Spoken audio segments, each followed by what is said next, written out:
Araka ny fampilazana nivoaka teo anivon'ny APIPA ihany koa dia mbola miatra ny filazana loza manambana ho an'ny Lemakatananarivo etsy andanin'izay anefa dia niena ny ahavon'ny renirano nisy ny fanadihadiana natao miompana amin'izay ndao arahantsika izay ary.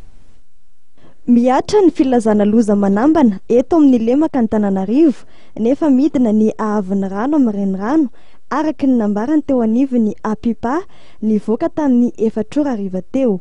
Ny renirano ny Kiopa dia 2.5 metatra ny ahavon'ny Kiopa eo ny maridrefy ny Anosizato. Nidina 4.4 metatra rano tao anatin'ny valora ary mbola hidina mandritra ny 12 ora manaraka izany. 3 metatra ny refanerana milaza loza manambana ho any Anosizato. 4.3 metatra ny ahavon'ny Kiopa eo amin'ny maridrefy ny Bevomanga. Nidina 4.5 metatra ny rano atao anatin'ny valora ary mbola hidina mandritra 12 ora manaraka. 4.15 metatra ny refanerana milaza loza mitatao ho an'ny Bevomanga.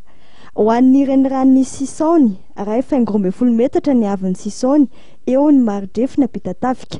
Nidina 4.13 metatra ny rano atao anatin'ny valora ary mbola hidina mandritra ny 12 ora manaraka. Ho an'ny reniran'ny Mamba 7.7 metatra ny ahavon'ny Mamba eo amin'ny maridrefy ny Ambohidro. Nidina 4.1 metatra ny rano tao anatin'ny valora.